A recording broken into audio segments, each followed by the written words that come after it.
Hi guys, welcome to another video. Yes, I'm in the same outfit because it's cold. Today in Perth we're having a thunderstorm. Woohoo! And I'm stuck at home because I'm doing bowel prep. Not for procedures or anything, just for regular maintenance because I have a thing called gastroparesis and my whole GI tract is paralyzing. Fun. Love it. No. So anyway, food is not my friend. So I have to drink this slowly, and then I'm going to be in between it a bit of my red fizzy because water talk, ladies, if you're out there. Okay, this is our friend. Now I do drink pure water. I have to for naturally my bowels as well, and I will have to do a colonic this afternoon, pretty much. Fun. So this is picker prep. And then I have to do a colonic as well. Top, bottom, right? Got to get the whole intestines. Great. So that's my day today. And organising, you know, my new service agreement here and signing that off and making sure they get their money and making sure I'm contributing my money and And Sir's gone to take all my photos of my shoes, as you saw. The shoe organisation situation. You might have seen it or you might not have. It's coming soon if you haven't. Because I will then not have a meltdown looking for shoes. Yeah. So, and then we've got the Dymo labeler, which is a new thing that we've added to my repertoire of things to just do it nice on our kitchen cupboard so that I know where everything is.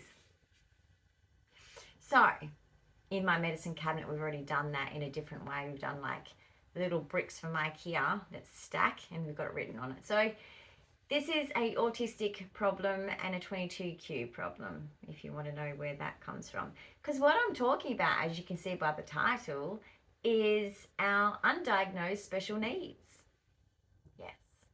And I'm talking to you people who are undiagnosed, and I'm talking to people who are diagnosed, like me, with all these special needs, but nobody gets it. Nobody gets it. Nobody gets it. Hang on, let me just turn that to the right temperature for me. I'm spastic with my hands today. I don't know what's going on. I think it's the moving house and a lot of stress and a lot of stuff, a lot of processing, right? A lot of processing. I mean, my art file was just because of that. Because of the change of all right, let's just do, I've got to do a quarter at a time, guys. Cheer me on. This stuff is revolting, okay? And because I have to take it so often, it's not like some people do it for every 5 or 10 years, maybe. This is like, could be a monthly thing. And I'm actually getting worried because it's failing and failing and failing and failing. So pray for me, please.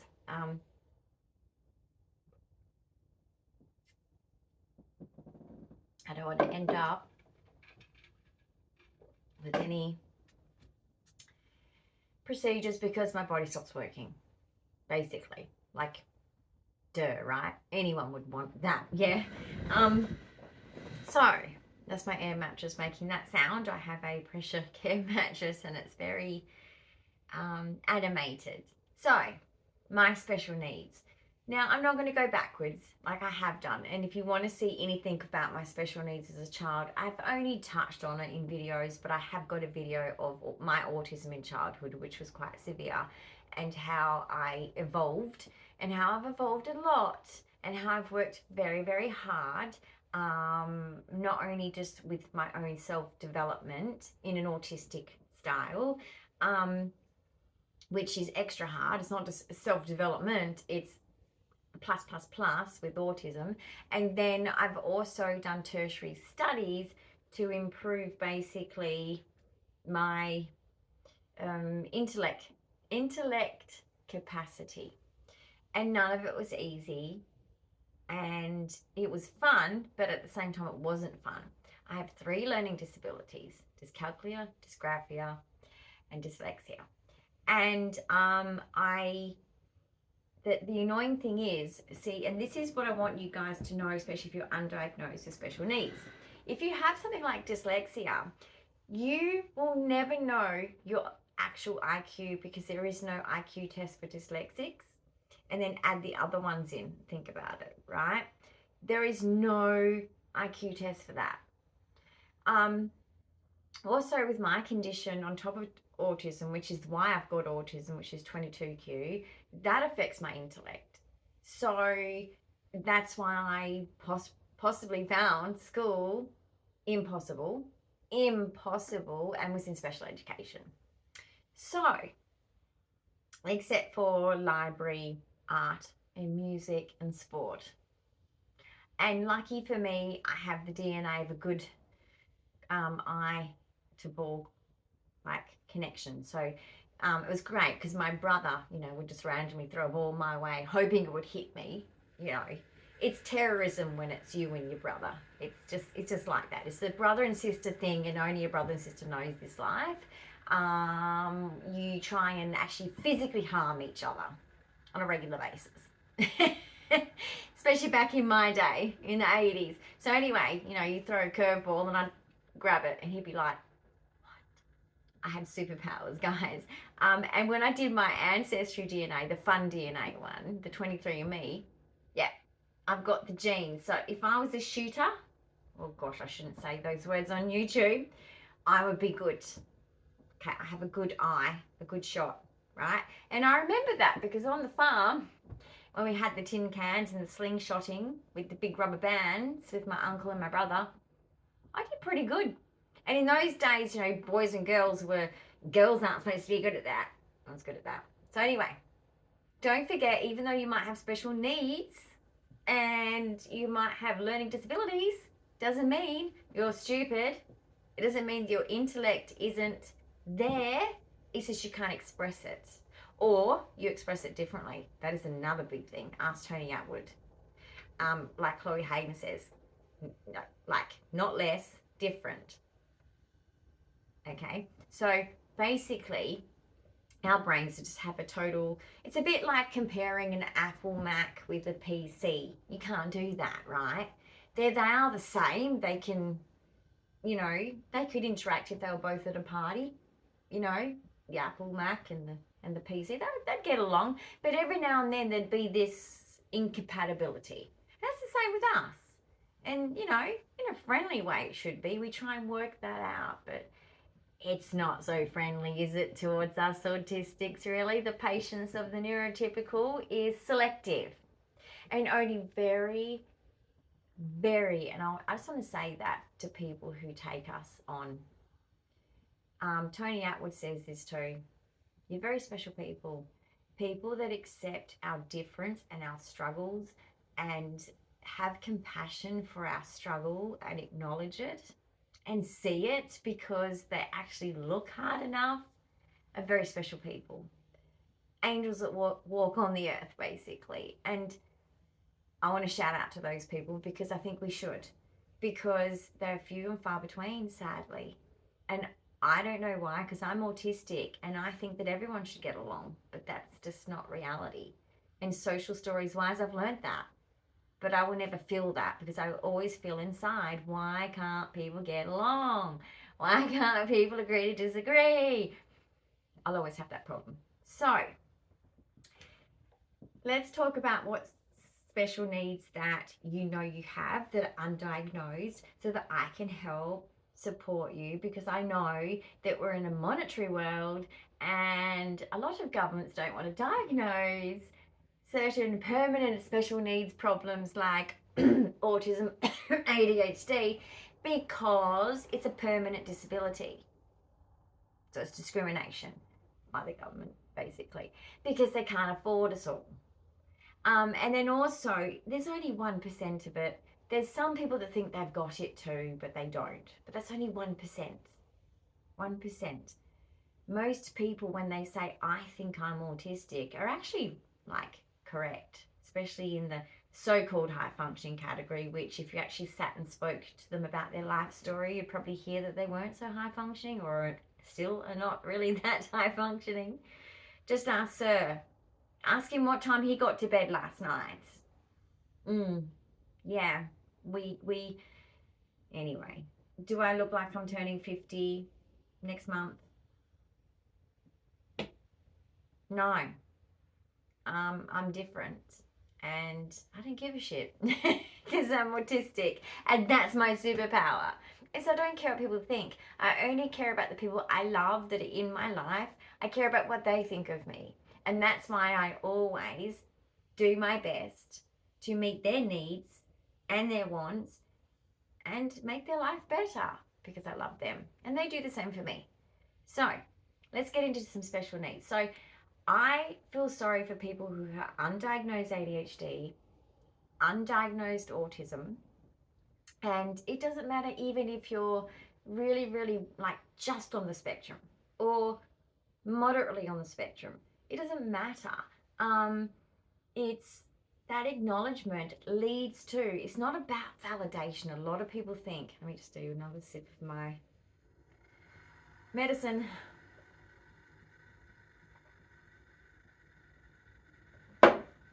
It's not nice. Such fun. Suck. Makes me wanna. Sorry guys. I'm gonna take an anti-nausea because I have gastroparesis. Guys, I have almost 4 of these a day to survive. I also wouldn't eat. Okay, 2 seconds. Sorry about this, guys. This is a medical channel in a way.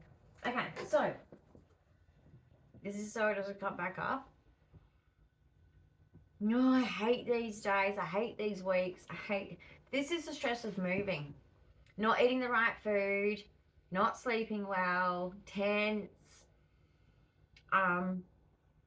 you know, mainly not sticking to my diet, basically. Gastroparesis diet is just like no other. It's awful. And in fact, sometimes even that doesn't work because, look, I'm amazing. I have no peg at this point. I have no tube. Anyway. Ugh. Tastes a bit like a minty, but a little bit off. Okay, so that will take about 5-10 minutes. But if you're undiagnosed, the reason being, and when you study human services, which is community services now, we learn a lot about politics. We actually have a unit on politics. The lower house, the upper house, and the Prime Minister. And we learn all about it. It's great. We learn the social security system, paralegal. I loved it, right? I loved it, right? My law teacher used to think, get the fuck out of here, please. Get the fuck out of the classroom, because if you ask me one more question, I'm going to scream. And I was just like, and you know what? It's really hard because I was like, you're such a cool dude, because I am attracted to intelligence, okay? I don't care what someone looks like, but if you want to have an intelligent conversation, I'm like, I like you. I like you a lot. What was that topic? Yep, let's deep dive. Shocking. I'm just like hungry for knowledge. So basically, I can't have a normal conversation with people. That's the only thing. It's very lonely, guys, being autistic. And you guys know this. So shouting out to you and validating that, because that's an emotional thing, we are lonely. Because we don't know how to do things the way of the majority. We're different. And we get like so excited about whatever our special interest is of that day, that whoever we're around, sometimes it doesn't connect. So it's a very lonely life, because when we do connect, and it does happen, but we just get less of it in our life. So, sorry, it makes me sad, because it is lonely. And those, like I said, those special people that cheer us up and make us feel included are everything to us. Everything. And I am so grateful to those people that they see that you're just on a different tangent, but they keep you involved. And I appreciate that. Including you guys through the screen, in the comments, anything. Like, I include you guys for me doing that, and I hope I do that for you, because you know, we're in this world where things are for the neurotypical. It's designed for them. We all know that. So if you're undiagnosed autistic as well, and you've done And I mean, like, you've done, you know, a lot of really deep diving into what is autism, female or male, because there is differences. And Tony Atwood's good to talk about the female side of autism because it presents very differently.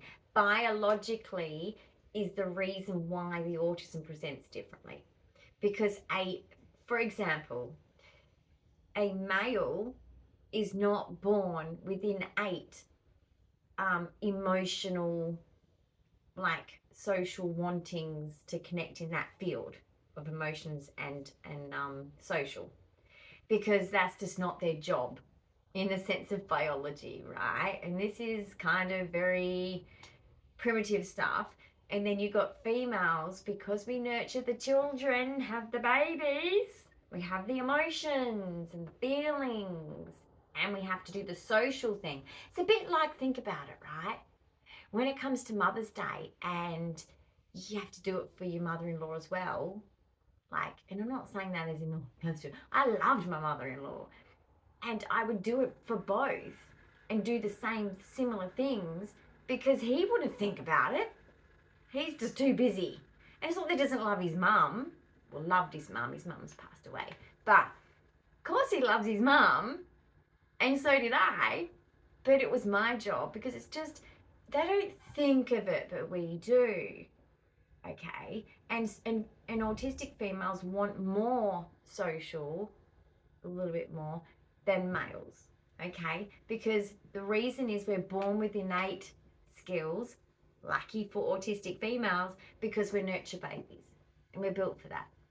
So we get that lucky bit. So ladies appreciate that bit because the males don't have that and it's harder for them. So if you see an autistic male, help them out because it's not their fault. They don't have that tiny little bit of innate social ability, okay?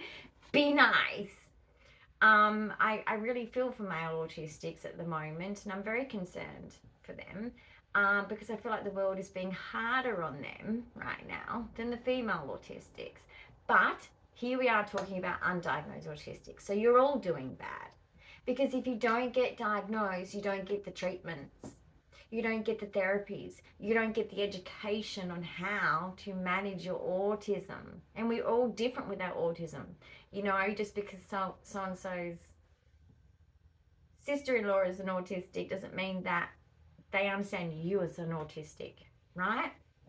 Now, there's similarities, of course. There's set things that make you autistic, hence why there's a criteria.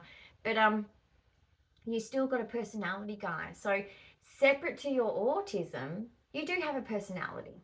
And then that combines with your autism and makes you you, right? Because autism is born in you. You can't just set it aside and go, who am I without the autism? Gosh, there's been some therapists that have done that and I've just gone, well, I wish I was a twin, maybe conjoined, because then I could kind of go into that brain for a little while, the neurotypical one, and maybe compare for you.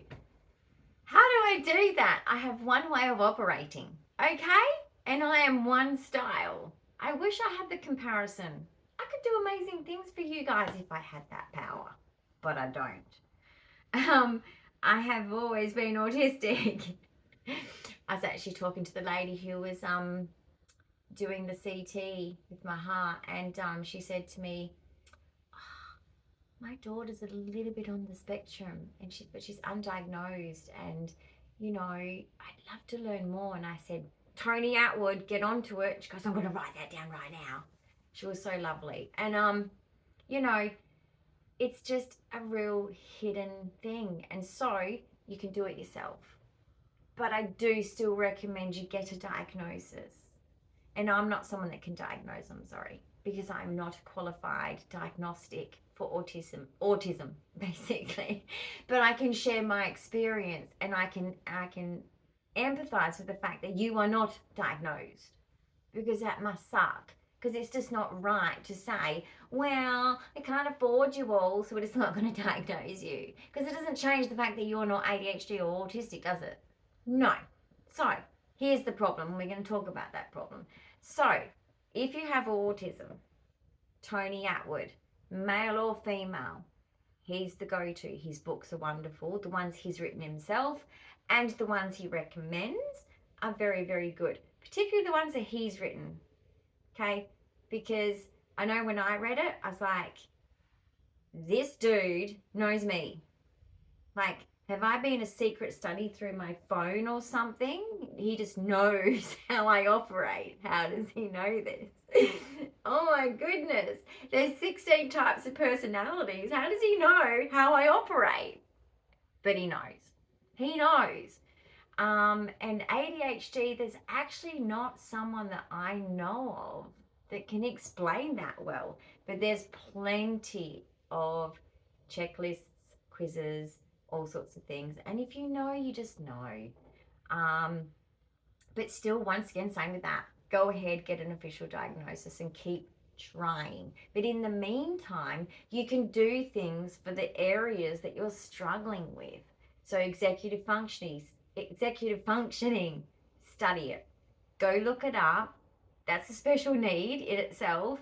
Look it up and look up what you struggle with. Write a list of what you're struggling with. It's like a behavioural intervention setup situation here.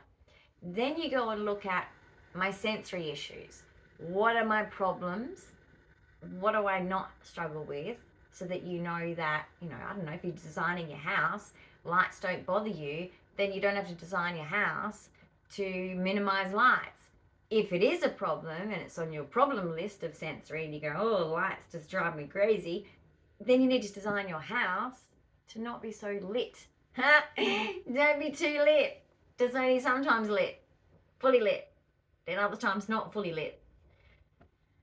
It's not funny, is it? So that's a good thing to do. Go through the sensory stuff, including clothing. Do not forget clothing, because I'm telling you, I bet you're wearing this certain thing every time to work and you're going, why am I so irritated on these days? And it might be the actual outfit you're wearing. Because if you're like me, certain locations have certain outfits I wear and certain days I have certain autistics have weird, quirky things. But go through your clothing, including pajamas, every bit of clothing, and make sure that it's not irritating you. It can affect you. Yeah, you could be at work and if you got the wrong socks on, bad day. Bad day. If you go to a wedding and you've chosen a really, really pretty dress, but it's really itchy or really uncomfortable, it's just going to be a real crappy event and you're just not going to get to enjoy it because it's already a sensory nightmare. You don't need to make it worse. So you do have to take this into account. You can minimize your, you can't get rid of your autism, your ADHD, or because if you've got both like me, you can't get rid of it, but you can manage it. And managing it means knowing your problem areas and knowing a remedy. And if you don't know a remedy, look it up. Go through other people, sign up to groups on Facebook that are autism, ADHD, and listen to what they're saying, because you'll find people that'll be talking exactly about what you're going through in your head, and you'll go, people have suggested this to them. Oh, that suggestion sounds like it would work for me. That's how you learn, watching videos like mine. And don't just listen to me. I'm one autistic ADHD person. Listen to others too. We're all different. We all relate to each other differently. Because like I said, there's also personality, life experience, culture. Our families have influenced who we are. Many things influence who we are and how we then approach our life battles or superpowers, right? And so it depends on how you were raised. If you were raised with good role models or whatever else, you'll be quite self-assured, but you just need a supportive workplace or a supportive kind of career that you can get into where someone doesn't squash you. Because I know one thing for sure, autism and ADHD is we just do better on our own. I don't like working with others. And I love people, don't get me wrong. I just don't like working with others because they just don't do it right. And they don't do it the way I want.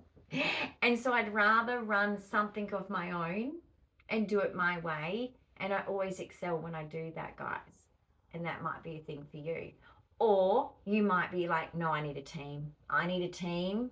and you might need to look for a job that is very team orientated and a healthy team orientated place, not an unhealthy workplace. Hang on.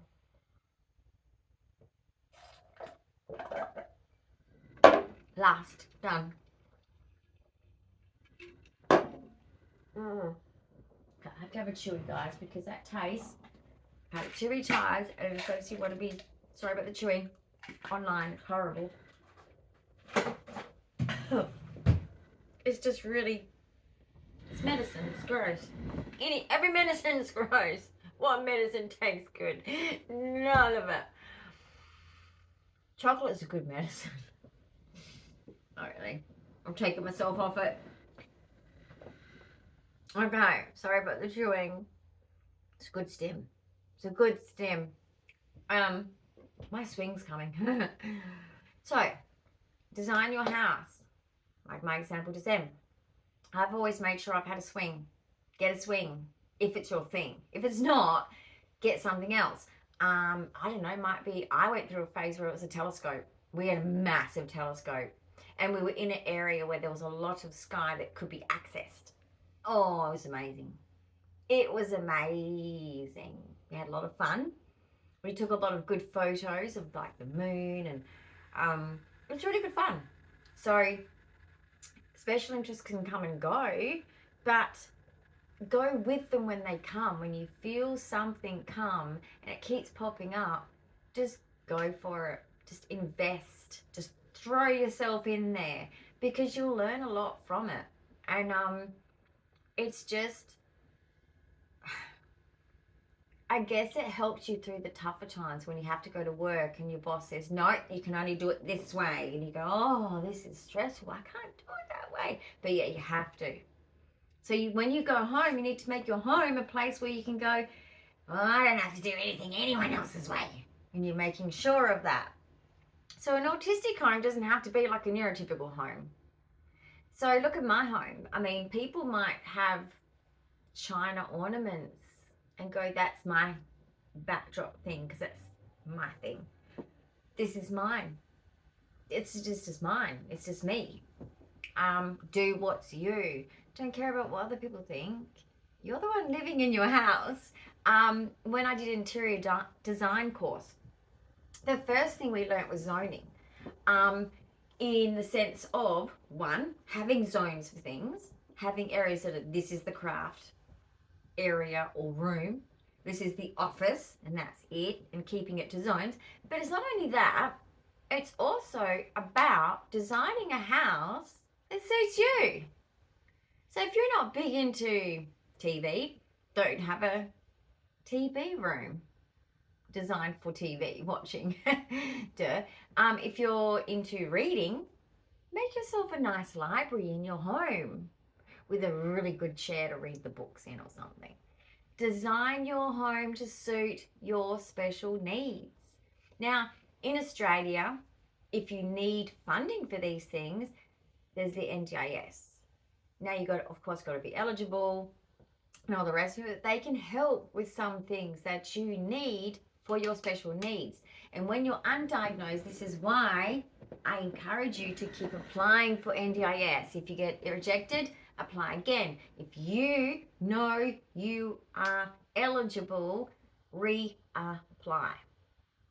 Get support from others on how to write your application, basically, because it's all about what you say. It's stupid. Like, sometimes it's just the word. The government's weird. I've worked for the government when I was working in welfare. Weird. The weird things they want you to do. Just do it. It's just it's the government. It's their way or the highway. You don't have a choice. So get advice. There's advocates that can help you. But NDIS in Australia is wonderful, particularly if you're eligible, because there's certain things that can help you with. And if the things that they can't help you with, you've got to do your own funding. Now, there's also charities that you can do applications for. And also, it's about you saving up your own money or just spending your own money doing that. And that's what I do. I fill in the gaps, because I must admit, for NDIS guys, my autism, yes, speech therapy's there, occupational therapy, neuropsych. What else do I get for it? Well, I'm a vulnerable person because of it. But that's about it. Like, I don't, like, meaning I can get support workers a lot. But that's about it. There's not much they do for autism. There's not. And I know that parents of autistic kids on the NDS are not getting a good time at the moment. So that's kind of sad. So if you're a parent listening to this, I want to empathize with you. That's different to us adults who are dealing with undiagnosed autism. And that's why I want to help them, because I'm diagnosed. And I think that it's unfair for the government to say, I can't afford all of you peoples, so I'm just going to go no to the diagnosing anymore. And that happened a few years ago, wasn't it, guys? I don't know. Correct me in the comments. When did that start? When did you, especially you guys who are undiagnosed, when did you first try to get a diagnosis and got the block, and you knew it was a block of like governmental input, basically? Let me know below. Because I don't even remember the year that I was diagnosed, because it's so long ago, and it was a different world. It wasn't being discussed on YouTube. It wasn't being discussed on Facebook. It wasn't being discussed, particularly female autism. It wasn't being discussed. And I was only telling certain people because I was embarrassed. And when I found a channel called Fathering Autism, I went, okay, I'm going to watch this. And yes, I got flooded with memories of my struggles as a child, and remember thinking, wow, like, that was brutal. Childhood was scary and intense and a lot and hard work, and a real struggle. But it literally, I just opened up to the whole thing and began, in conjunction with Tony Attwood's stuff, I decided this is not a bad thing. This is who I am, and I'm not ashamed anymore. I haven't been since then. But Tony Attwood was the main person that turned me around about my diagnosis, I must admit. Because before him, I felt embarrassed. Because when I was a child, the R word was what I was called, was how I was seen by even the schools. Does that make sense? Brutal. So basically things have changed. But yeah, the channel Fathering Autism, there's also the Wee family. They are very good. They just are very accepting of autism. And when you are struggling, and when you're looking back at where you've been, because, you know, childhood always sometimes comes up for us. You know, that's life. You don't forget history of your life. And especially dealing with autism, especially when you're diagnosed what I consider late. So for different generations, everyone's different. I know for my child born in the 90s, he was diagnosed at like 3.5, nearly 4. So, you know, it was just a lot easier and a lot different. And, you know, but I can't remember the year that Fathering Autism started, but that's what undid a lot of things too, because I absolutely fell in love with Abby and thought, gosh, she is just an inspiration to autism, to be honest, because I know that people think nonverbal people don't really have much to contribute, but she does. If you watch her channel, you will see a girl that just puts one foot in front of the other every single day and does the next level and the next level, and then she's a champion. End of story. And the Wee family's going the same direction. She's a lot younger with that one. So I watch them because I'm a female. They're females, right? So special needs, undiagnosed, must be awful. And I'm frustrated with the political side coming into humanitarian stuff, including things that include psychology and psychiatry for autism and ADHD. I'm very disappointed, and I know that Senator Jordan Steele is working on, why is this diagnosis a problem? And also, I was a big part of the Disability Royal Commission, and I put it in there very strongly that it's the drink, sorry. That is very important. And I back up the whole notion, what the commissioners were saying at the Disability Royal Commission, that we've got to stop this crap about lying to women and men out there who are of a different generation, or just for whatever reason, through not getting access to the right services at the right age group, for whatever reason, and not being diagnosed purely based on the government decided they can't afford it and the special needs can't be then met. Not okay. That's what's happening in Australia. So don't worry. The Royal Commission results are still going to be flowing through Parliament, if you know what I mean. It's not going to be a quick change. But I do believe it'll get to the point where they won't be able to say, no, you don't have this and you don't have that, to you guys who are struggling to get a diagnosis because of politics, money. I do think that's going to change. And a diagnosis, what does it do to you? Well, look, it depends on who you are and your struggle and what supports you've got. I know for me, it took a specialist that, diagnosed me to drum it into me, because I still said, are you sure? Like, how do you know? And because he specialized in actually mainly diagnosing children, of course. And then I come along, but when he was explaining what he was seeing in me and the conversations we were having and the testing and all of, I was absolutely convinced, and I just knew it, and I was like, yeah.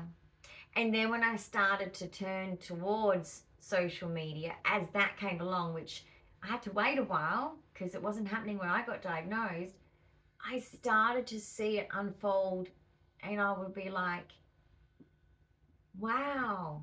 And I'd see autistic children online, and I'd go, that's me. Yeah, that's me. That's me. Yeah, I did that.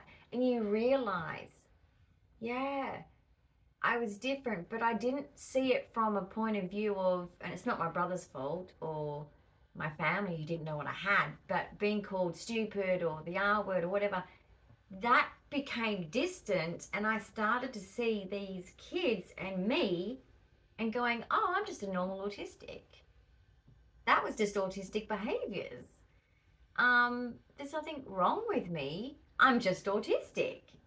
I was, as a child, undiagnosed autistic, being a 70s baby. So I did all of the things, and everyone was perplexed. What's wrong with this child? That's all I remember hearing. What's wrong with this child? She's not. And, in my family, it's, in my era, people that come from money, they don't want to look at a child in their family and go, something's wrong. I'm not shaming them. I'm not. Please don't take it that way. I'm just saying that's just how it is. It's this, I must be seeing normal. It is a discrimination that does happen to us. I've done it to myself as a young person. Trust me. So it's just what some families are. And no, I'm not saying that it should continue. Acceptance should eventually happen. But for some of us like me, it never did. So I honor that for any of you who, whether you're undiagnosed or diagnosed, doesn't matter. If you didn't get that validation from family, it's very disappointing, because it's who you are. It's like someone saying, yeah, no, I know you. You're a poor performing neurotypical instead of a wonderful autistic. It's very upsetting. It's very disappointing, especially when you've worked so hard to become the person that you are. So honor that in yourself, please, because boy, have we worked hard to read, to write, to know what to say, to find that voice, to speak. And it's funny because I didn't speak for so long, and then when I did, it was like, shut up. So it was, you know, by the time I got to my teens, I was like, blah, blah, blah. But before that, it was, people would be like, come on and speak, you know, and I had no words. I had no words, and then all of a sudden it was flooding out and I couldn't stop it. And I'm still like that now. It floods. And so it's like this absolute, you know, polar opposites of this child that was seen as overly shy to the point where I was nonverbal, to this person needs to know how to shut up. It went from one extreme to the other, and it doesn't matter which one you've got, it's a special need. And the people around you should love you through it, because there's things you don't do on purpose. I never want to do a conversation wrong. I always want to get it right. And same with just functioning. I want to function well. I want to be my best. Now, unfortunately, I have physical, a lot of autistics do have physical, because I have a syndrome, that's why I have autism, so it has a lot of physical components, and it knocks me out of the game. I never had a chance. I got sick at 17, and I never, it just was all downhill from there slowly, and then rapidly in my 40s. It started actually happening in my 30s, but it really hit me hard in my 40s. Literally, as I was turning 40, I was medically going downhill, and the current research has reduced the life expectancy of 22Q from 50s to 40s. So I'm not surprised it's 46. And I'm not surprised because that's when I had problems, was it was medically in my 40s. It was bad, guys. It was bad. And it hasn't been an easy life. I mean, I've been to hospitals and doctors as a child, as an adult, way too many times. So if you've got those special needs too, to you for that, because it's a very lonely life as well, because nobody likes a sick person. They don't. And a sick person also can't be a very good friend. It's very hard to give people things back because you're so depleted. And we're in a world where that's how the only relationships that work now is people want something back. And I get it, that's how it should be, but it's not how it always can be for certain people like me. When you're medically so ill, I do feel like I give something, but I know I'm not giving what normal people would do. So that's why I like to have this channel, because I can reach a lot of people, and do it this way when I'm in a pocket of time where I'm feeling great. And I'm terrible at reciprocating, though, if things go even further than this, and I apologize for that, but I want to be here for everyone and be everyone's friend, because I care so much about people with special needs, because that's me. And I know how much you struggle. I know how much validation you have never gotten for how hard it was to learn and to remember to shake someone's hand, or to learn and remember how to not just go into this mind and just stop paying attention. I know how hard it is to just try and be normal. You know, it made me so sad, and just, sorry to be so sad, but it's just a good example. I remember when my mum said to me, you know, you shut me out so long ago. And I remember thinking, it's my autism, Mum. It's my autism.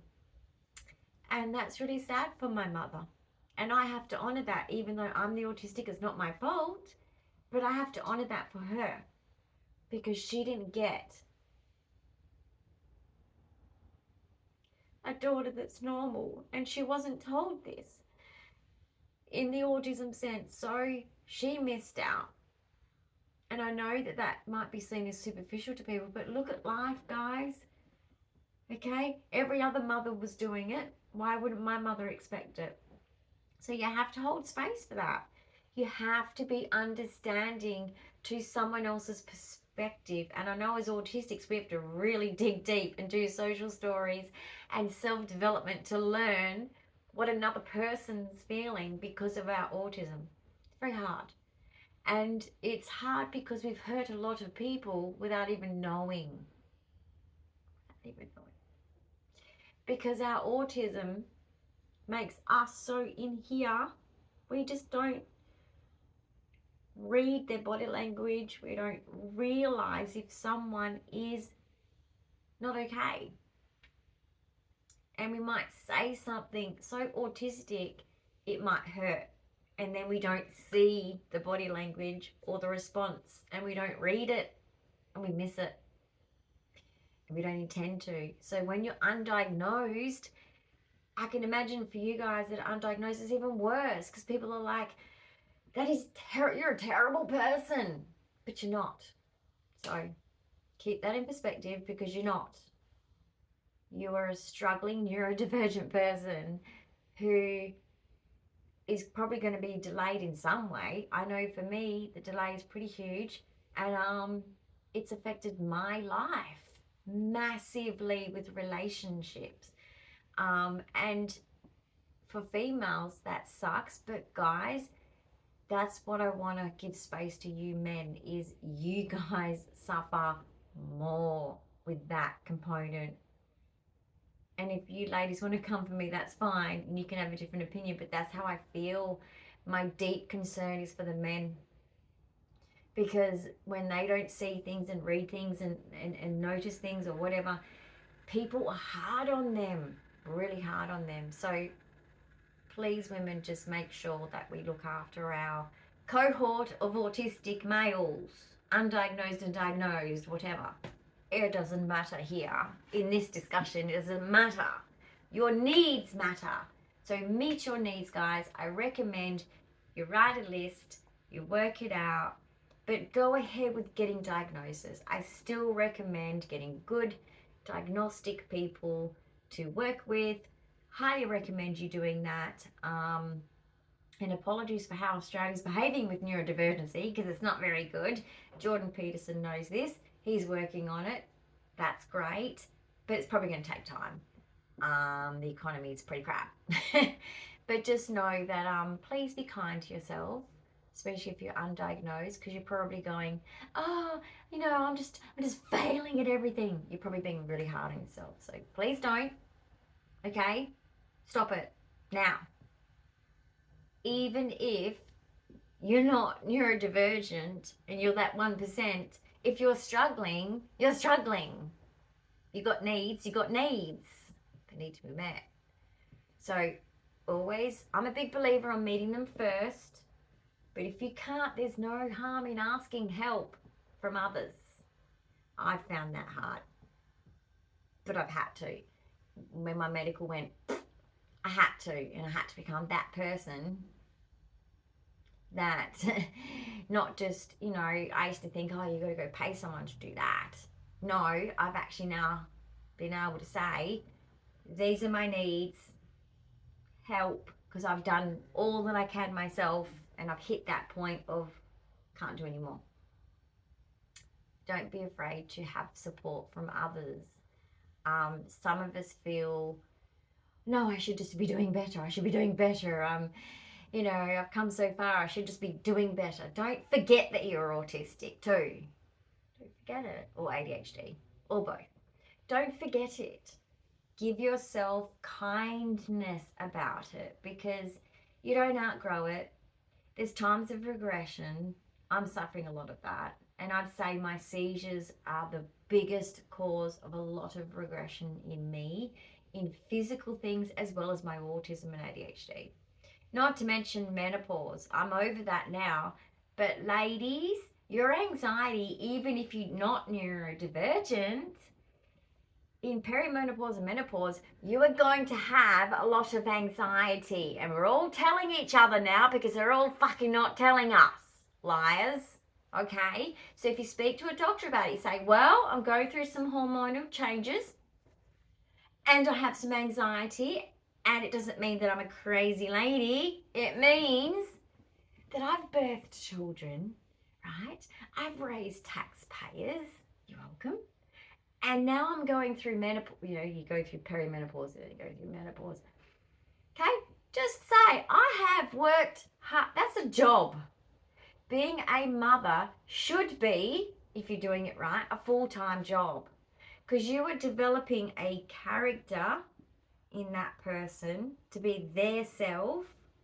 Then they've got to get careers, partners, move out, get their little life, start their life career-wise, or whatever their dreams are. You've got to help them reach their dreams.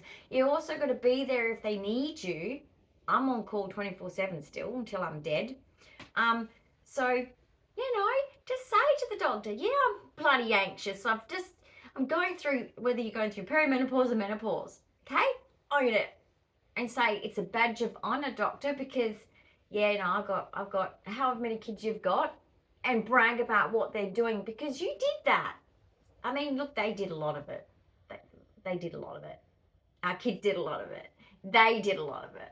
But I'm just saying, we were, especially us mums, we were there from the beginning. From the beginning, you're there. And you want to meet every single need. So if you've got anxiety and you're at the ages of perimenopause and menopause, just honor that, ladies. Okay, it's a bit of a secret, but now we're in on it. Now this male, you know, medical dominance, the secret's out. You can tell your friends. You're welcome. It's a lot of it's on TikTok too about menopause. That's where the facts are. Like, legit, isn't it stupid? Should be coming from doctors and specialists and gynecologists and things. No. I have begged doctors, come on, I'm in perimenopause and I was hitting menopause. I'm like, tell me something. Nothing. Just the facts of, oh, well, you know, this is the timeline. No, we should have support groups with chocolate, cake, all sorts of stuff, okay? No men present. Absolutely no men present. You wouldn't want to be men anyway. It would be very disturbing. Anyway. I love you all. And I hope that this helped, especially the people that are undiagnosed due to bureaucracy, red tape, and bullshit and rubbish and lies, because it's not fair. Because when you don't get the right therapies, you don't evolve and improve and be the best you. And like Maslow's hierarchy of needs that I love, self-actualization is the best thing to reach. And because I've reached it, I want you to reach it, okay? Because I want people to be happy within themselves, because that's all that matters. Everyone else, it's about you. And I'm not saying that means you just ignore everyone else's needs and things and just pretend that other people don't exist. You've got to, you know, give and take. You know what I mean. Just be kinder to yourself and keep pushing for a diagnosis, peoples. Comment below if there's still got a bit of coconut from what I ate. Basically, must be sucking my teeth from my chewy. It just pulled it out. I've got gappy teeth. Questions below. Feel free to ask me. As a diagnosed person, ask me. Or if you just want to share a brief little synopsis, and even if you're supporting each other in the comments, of your experience as a, particularly an undiagnosed autistic, ADHD, or both. Because I just want to honour you guys at the moment, because I know in Australia, it's just brutal. And especially if you were missed for whatever reason, whether it's generation, situation, doesn't matter. So take care, guys. And thanks for the chat. Oh, that was noisy, wasn't it? Thanks for the chat, and I hope that this helped in some way, because that's my goal. Like, that's my purpose. That's why I'm here. It's all I can do. And it's something I want to give because people need it. Because my life before diagnosis was a mess. A mess. And I wasn't happy. I mean, I was happy, but not like a stable happy, consistently happy, if that makes sense. I had so many pockets of like, oh, I'm not coping with this, or because I wasn't getting the right help. I wasn't under the right understanding of what I can and can't do. My limits weren't being respected. I was being pushed in things that I wasn't able to do and therefore failing. And things weren't going well at all. Not at all, like real big failings. Because I was once an undiagnosed autistic because I was born in the 70s. And so I really care about people who are not diagnosed. So take care of yourselves. Keep searching for the right diagnostic person because they exist. And after you get diagnosed, have a longer chat. You're going to need it because you need to find out who you really are, because this is what gets in the way of finding out who you really are. If you don't get the diagnosis and the discussions and the person looking at your autism and your autism ADHD, or ADHD if it's alone, then you're not getting the right support for you. And that's how you progress to reach your full potential. So, reach full potential. Get out there. And you can do it yourself. There's a lot of good books out there now too.